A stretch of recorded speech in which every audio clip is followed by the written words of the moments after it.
makan menggunakan ini tuh tidak bisa makan yang gayanya sok imut, karena ininya besar, macam mana mau sok imut, gitu nggak bisa.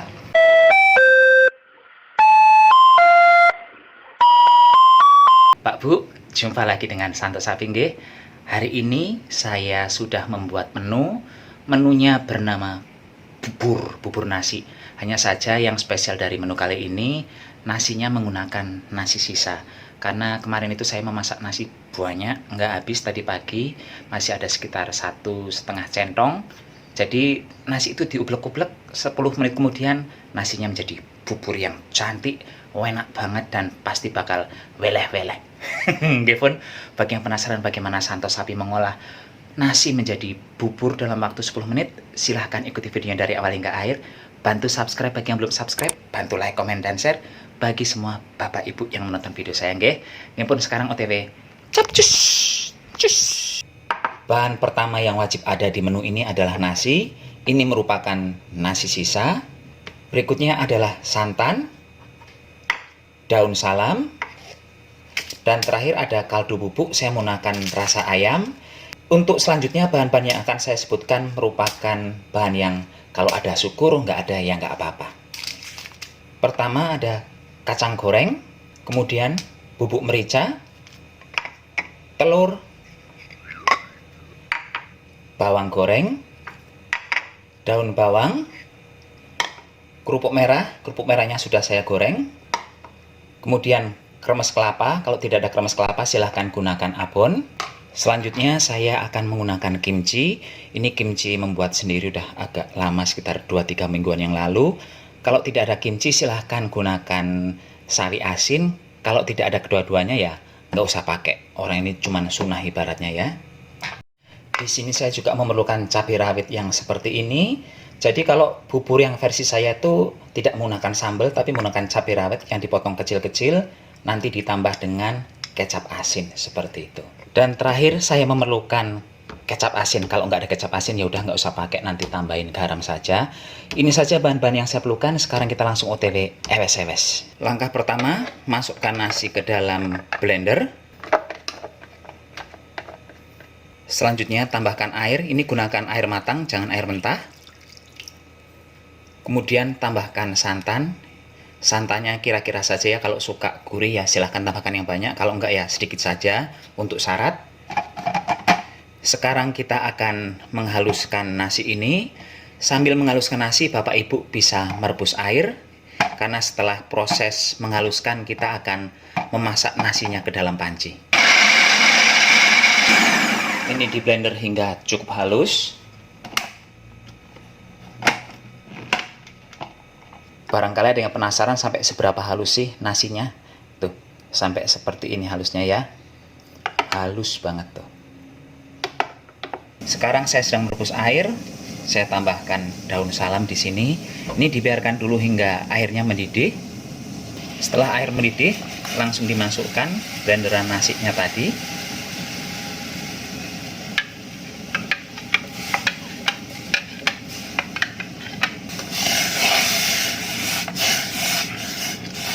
Ini nggak usah khawatir kalau kok kayaknya cair banget ya, nggak apa-apa, nanti ini juga sebentar lagi akan mengental.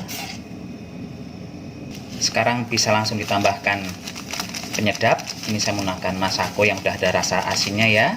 Kalau tidak mau menggunakan penyedap seperti ini ya gunakan garam seperti biasa. Ini nggak perlu menunggu terlalu lama, nggak sampai 5 menitan sudah mulai mengental. Dan sekarang akan saya tambahkan merica. Ini bubur versi saya ya, kalau orang lain saya nggak tahu menggunakan merica atau tidak, tapi kalau saya membuat bubur seperti ini pasti saya tambahkan merica. Sambil diicipi Bapak Ibu kurang asin atau tidak. Kalau kurang asin ya tambahkan garam saja, nggak masalah. Selanjutnya saya akan memasukkan telur. Memasukkan telur ini ada 2 cara. Pertama, telurnya dikocok dulu di mangkok, baru dimasukkan lalu diaduk-aduk. Itu biasanya kalau orang yang tidak tahan amis akan sedikit amis aromanya.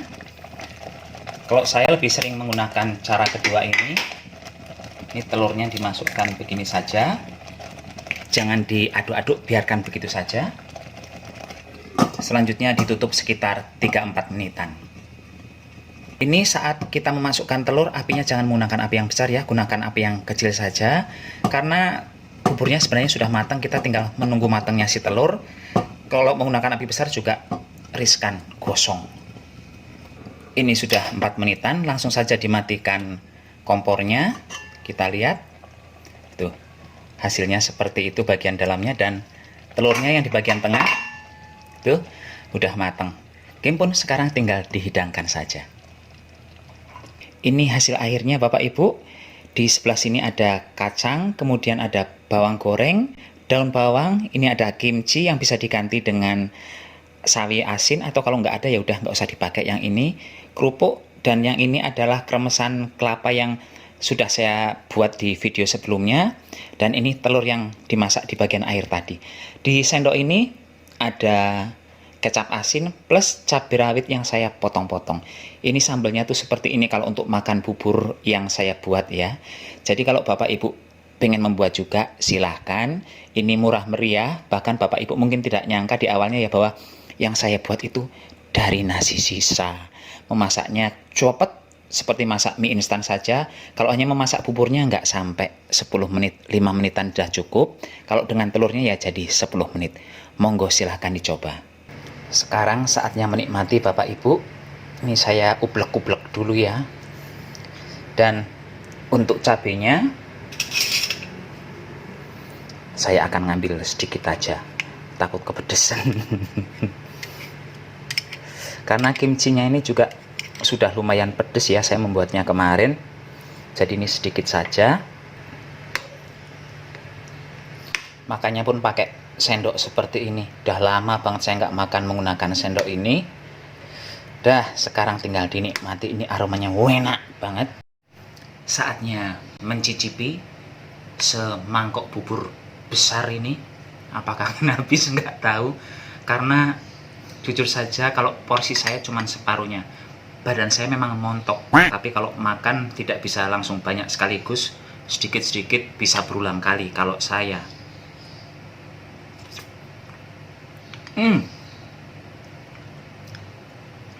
Gurihnya enak, asinnya pas, dan aroma dari daun salamnya itu lembut banget masuk di hidung, enak banget.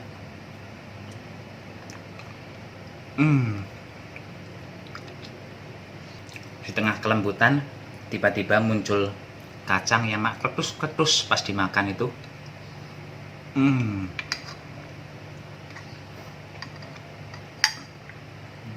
Sekarang saya akan makan telurnya.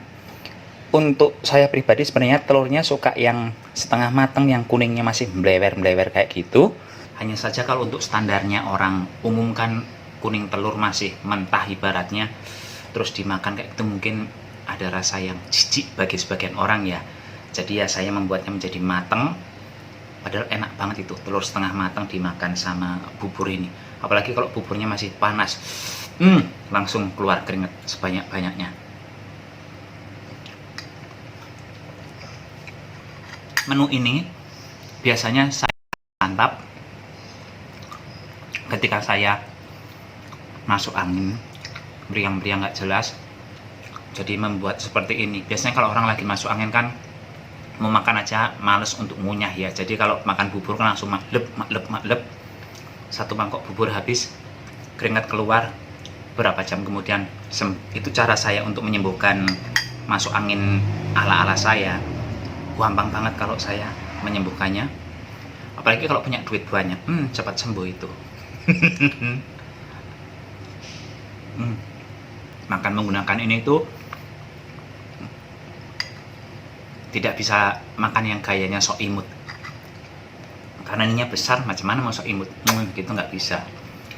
Ini memang mulutnya harus buka lebar. Harusnya tidak memakai kimchi untuk bubur ini.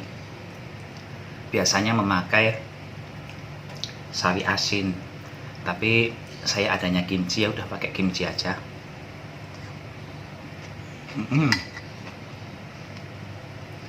Kimchinya itu ya pedes, ya asin, ya kecut, ya krenyes-krenyes pas dikunyah. cocok kalau di lidah saya. Tuh, tinggal sedikit lagi. Saya ngabisin makan dulu aja ya. Mungkin pun Bapak Ibu, acara makan makanan bubur yang tidak ada imut-imutnya ini sudah selesai. Sampai jumpa di video berikutnya, nggih. Tetap jaga kesehatan, gunakan masker kalau keluar rumah. Kalau Bapak Ibu ada masih sisa, jangan dibuang, dipakai seperti saya ini aja. Mungkin pun, bye-bye.